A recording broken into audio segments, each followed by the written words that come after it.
Could you survive being hung upside down over a pit of your own filth? For days on end. Your entire world is darkness, a horrible smell, and blood dripping from a cut on your head. The pressure in your skull is insane, but you can't die because ropes are tied so tight around your chest, you can barely breathe. This isn't from a horror movie. This was 100% real. It was called Ana-tsurushi, or the whole hanging, and it was perfected by Japan's government in the 17th century. Its goal wasn't just to kill, it was way more evil than that. It was designed to break the one thing its victims cared about most, their faith.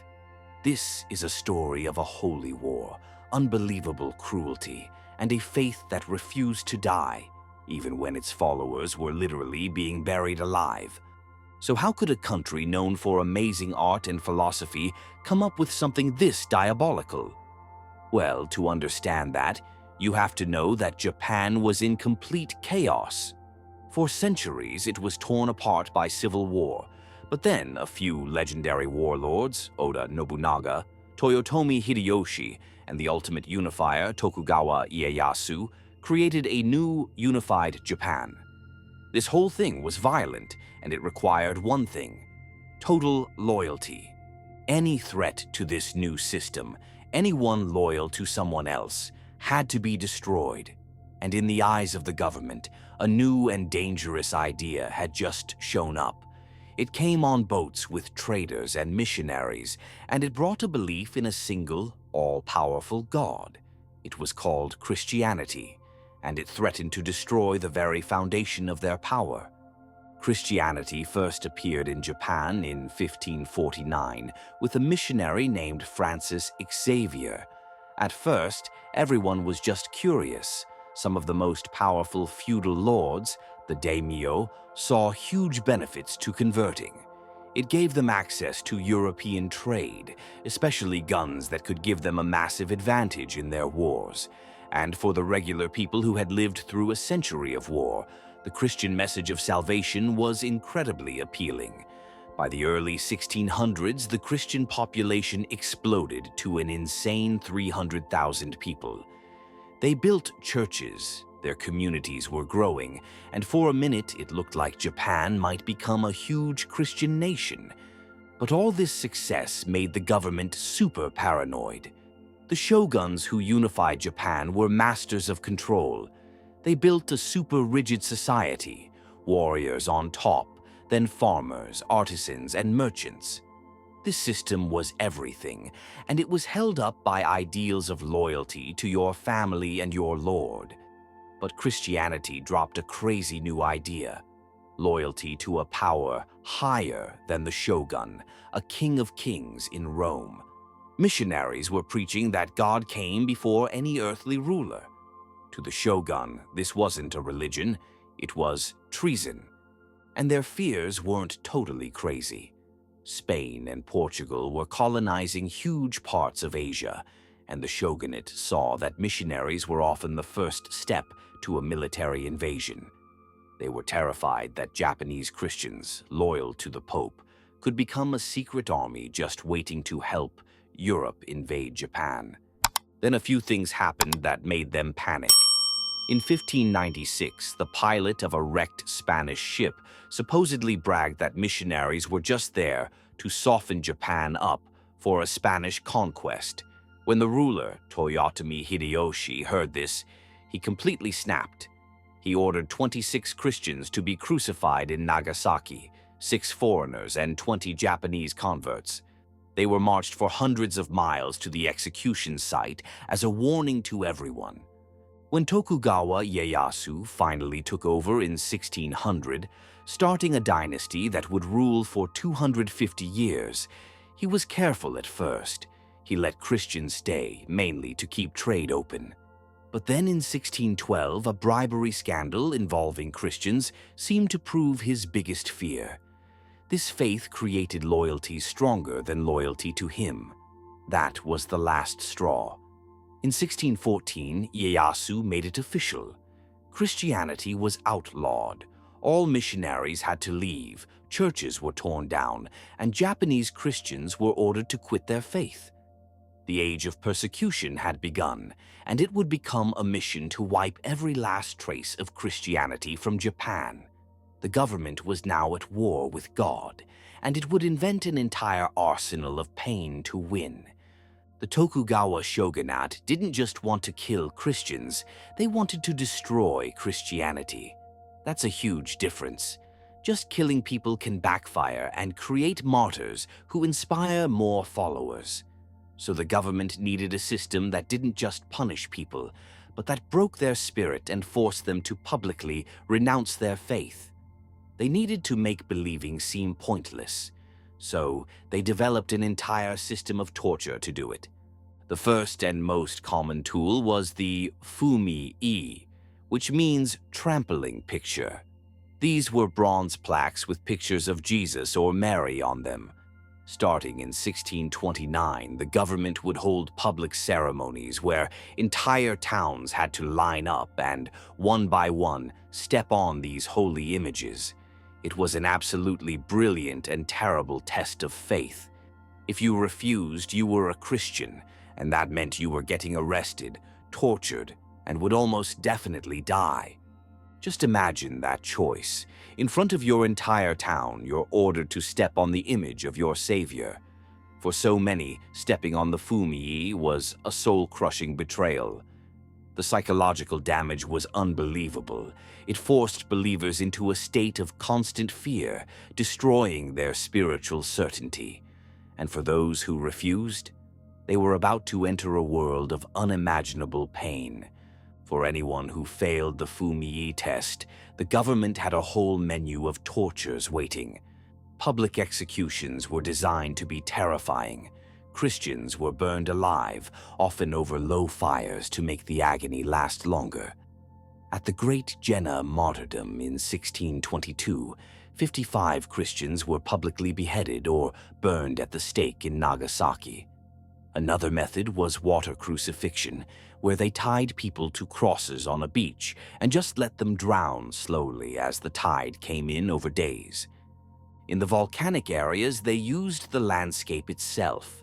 At the hot springs of Unzen, nicknamed Unzen Hell, they poured boiling sulfuric water on Christians until they either gave up their faith or died from the pain. But all of these methods, as horrific as they were, still usually ended in death. They created the exact martyrs the government wanted to avoid. The officials needed something more, something that didn't offer the glory of a quick death. They needed a torture that targeted the mind just as much as the body, and so they perfected their ultimate weapon, Ana-tsurushi, the whole hanging. Ana-tsurushi, or the reverse hanging, was the signature torture of this entire persecution. It was so evil and so calculated, it's one of the most brutal torture methods in all of human history. It wasn't designed to kill you fast, it was engineered for a slow, agonizing descent into madness, all to force you to quit your religion. Here's how it worked. First, the victim was tied up incredibly tight, slowing down their blood circulation. Then they were hung by their feet over a deep pit, often filled with human waste.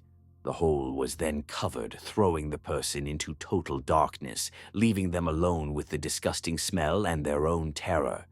This was psychological warfare, designed to shatter a person's will. But here comes the most diabolical part. When you're hung upside down, blood rushes to your head, and you die pretty fast. To stop this, a torturer made a small cut on the victim's scalp. This let blood slowly drip out, relieving just enough pressure to keep them alive in agony for days. They hung there between life and death, with insane headaches, complete disorientation, and the slow draining of their own life. They got no food or water. Their entire world was pain, darkness, and the foul air of the pit. The goal wasn't a noble death. It was humiliation. It was about stripping away every piece of dignity, reducing a person of faith to a suffering animal. and the government always gave them an easy way out. One of the victim's hands was usually left untied. All they had to do to make the pain stop was raise that hand, a single gesture to signal they quit their faith. Imagine that battle in your head. After days of hanging in the dark with blood pounding in your skull, release is just one simple movement away. To refuse was to choose more unbearable suffering. To accept was to betray your God. Many broke. How could they not? The torture was unbearable. One of the most famous cases was Cristóvão Ferreira, the Portuguese Jesuit who was the leader of the entire Christian mission in Japan. After he was captured in 1633, he was put through the horror of Ana-tsurushi. After only 5 hours, this man, a leader and an inspiration, recanted. He raised his hand. Ferreira's surrender was a catastrophic blow to the secret Christian movement. He was given a Japanese name, he married a Japanese woman, and was even forced to help the government torture other Christians. He literally wrote a book called The Deception Revealed that tore down Christian beliefs. For the government, this was the ultimate prize. They hadn't just killed a priest, they had captured his soul and turned him into their ultimate propaganda tool. And yet, some did not break. Some people's faith was so strong, they survived the unsurvivable. A Filipino man named Lorenzo Ruiz was subjected to Ana-tsurushi and refused to give in, becoming the first Filipino saint. Their resistance is an insane testament to the human spirit. But for the government, the method worked. By targeting the will, Ana-tsurushi became their ultimate weapon to destroy a faith they saw as a threat. This insane persecution worked. The Christian population, once hundreds of thousands strong, was destroyed. The final, crushing blow was the Shimabara Rebellion of 1637. On the Shimabara Peninsula, years of insane taxes and starvation, mixed with religious persecution, drove the peasants and local samurai to revolt. It started over money, but it quickly became a Christian rebellion, led by a charismatic 16-year-old boy named Amakusa Shiro, who many thought was a messiah. Tens of thousands of rebels carrying Christian banners took over an old castle. For months, they held off a massive army of over 100,000 troops. The government even got help from Dutch traders who used their ships' cannons to bombard the castle. Eventually, the castle fell. What happened next was a massacre. An estimated 37,000 rebels and their supporters were executed. Amakusa Shiro was beheaded, and his head was put on a spike in Nagasaki as a final warning. The Shimabara Rebellion convinced the government that any foreign influence, especially Christianity, could destroy them. The crackdown became absolute. Japan implemented the Sakoku policy, closing its borders to almost the entire world. For the next 200 years, Japan would be completely isolated. But faith is a stubborn thing. While organized Christianity was gone, the flame was not completely out. In remote islands and villages, small communities went deep underground. They became the Kakure Kirishitan, the hidden Christians. For over 250 years, they practiced their faith in total secrecy. It's one of the most incredible stories of survival ever. They survived by becoming masters of disguise. They blended their faith with Buddhism and Shintoism to avoid being discovered. They made statues of the Virgin Mary that looked like a Buddhist goddess. They hid their crucifixes in secret compartments in what looked like Buddhist altars. Their prayers, passed down verbally for generations, became a mix of Japanese, Latin, and Portuguese that just sounded like Buddhist chants to outsiders. They had no priests and no Bibles. Their entire religion was preserved through secret rituals. For centuries, the world thought Christianity in Japan was completely dead. Then, in the 1850s, Western powers forced Japan to reopen. In 1865, a French priest built a church in Nagasaki. One day, a group of Japanese people came up to him. They quietly asked if he was loyal to the Pope in Rome and if he honored the Virgin Mary. When he said yes, they revealed who they were. They were the descendants of the hidden Christians. For the first time in over 2 centuries, they had come out of hiding. The world was stunned to learn that tens of thousands of people had secretly kept the Christian faith alive through generations of unbelievable risk.